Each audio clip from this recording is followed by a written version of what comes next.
जवाहर साहब, आप तो बहुत ही सीजन्ड पार्लियामेंटेरियन रहे हुए हैं, इतने सालों का आपका एक्सपीरियंस है, तो आपको अपने एक्सपीरियंस से ये पता होगा कि जो बजट सेशन होता है किसी भी पार्लियामेंट का, वो बहुत इंपॉर्टेंट होता है हर साल, और सबसे ज्यादा अटैक ऑपोजिशन का बजट सेशन के दरमियान ही होता है।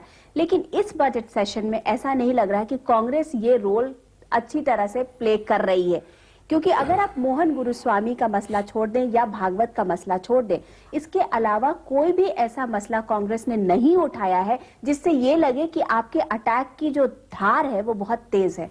बिल्कुल नहीं। आप मेरे खुद का स्पीच देखिए प्रेसिडेंशियल एड्रेस के थैंकिंग मोशन पर, जिस तरह से अल्पसंख्यकों पर और खास तौर पर क्रिश्चियनों के ऊपर हमले हो गए पिछले भारतीय जनता पार्टी की हुकूमत में आने के बाद, देश की स्वतंत्रता के बाद जितने हमले हो गए आज तक, इनमें से 50% हमले ये सरकार आने की बात हुई।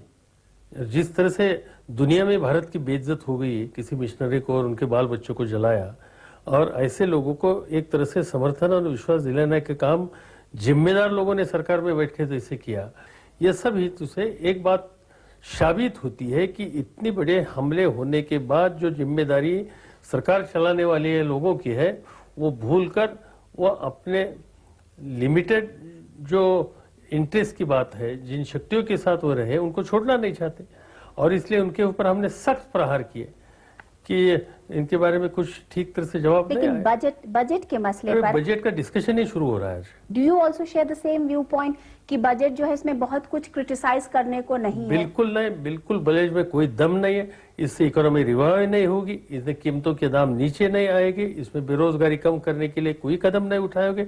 इस बजट में कुछ नहीं किया, सिर्फ एक थोड़ा बहुत मीडिया में ठीक तरह से मैनिपुलेट करके एक अलग हवा बनाने की कोशिश है, मगर ना हमारा एक्सपोर्ट बढ़ेगा, ना हमारी पैदावारी बढ़ेगी औद्योगिक, ना कीमतों के दाम नीचे आएंगे, या इन्वेस्टमेंट का क्लाइमेट सुधरेगा। ये सभी क्षेत्र में इस सरकार ने कुछ किया नहीं। बजट का डिस्कशन अभी शुरू हुआ है पार्लियामेंट में, फिर इसको पता लगेगा। कहा यह भी जा रहा है कि भागवत के मुद्दे पर आपकी जो अटैक की धार थी वो विजावी जॉर्ज फर्नांडिस थोड़ी सॉफ्ट पेडल्ड थी। बिल्कुल, हम लोग जिम्मेदार लोग हैं कि भाई जब राष्ट्रीय रक्षा की बात जब आती है, हम समझदारी से बात करना चाहते हैं, हम इरिस्पॉन्सिबल बात करने वाले नहीं है। जिस तरह से जॉर्ज फर्नांडिस साहब खुद बात करते थे उस जमाने में विपक्ष में बैठकर, मुझे याद है कि जनरल रॉड्रिक्स पर एक बार उन्होंने हमला करने के लिए प्रयास किए थे। इस तरह से हमने बात करेंगे, इस तरह से हम उनको एक्सपोज करेंगे, मगर साथ साथ हम देश की रक्षा करने वाली जो आर्म फोर्सेस है उनका मनोबल खत्म हो जाएगा या कम हो जाएगा, इस पर ऐसी कोई भाष्य नहीं करेगा, ऐसी कोई बात नहीं करेगी।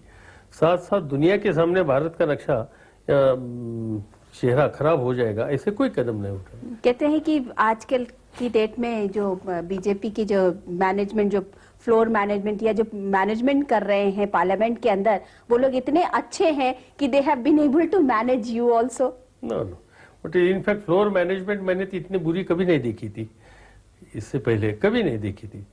बिल्कुल फ्लोर मैनेजमेंट खराब है, आज भी है, और वहां किसी व्यक्ति को मानने के लिए हमारे कुछ प्रिंसिपल्स है।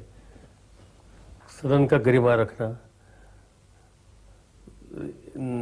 इंटरनेशनल इश्यूज, रक्षा के रिलेटेड इश्यूज, इसमें एक अलग अप्रोच लेना, कंस्ट्रक्टिव अपोजिशन का रोल पैदा करना, क्योंकि हमें कल सरकार चलाना है। जिंदगी भर जो विपक्ष में बैठने वाले हैं वो हंगामा कर सकते हैं बार बार, मगर जिंदगी भर जिनको चलाना है उनका रवैया अलग होना चाहिए, समझदारी का होना चाहिए। पार्लियामेंट इंस्टीट्यूशन की भी इज्जत बढ़ाने के लिए उन्होंने कोशिश करने की आवश्यकता है, और वो हम करते हैं।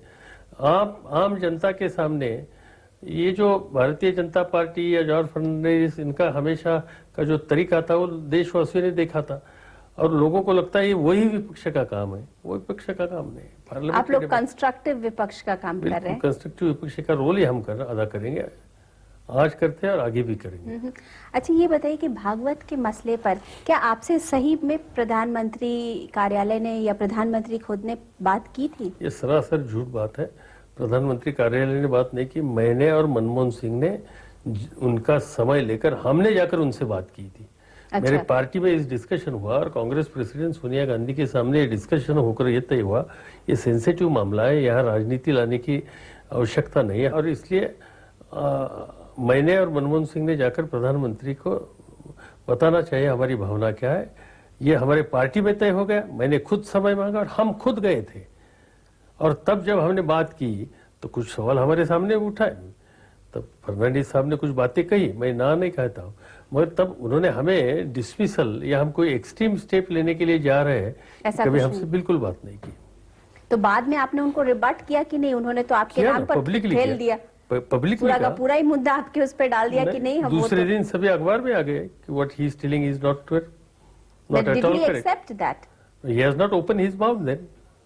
अभी हमने बातचीत की शरद पवार से।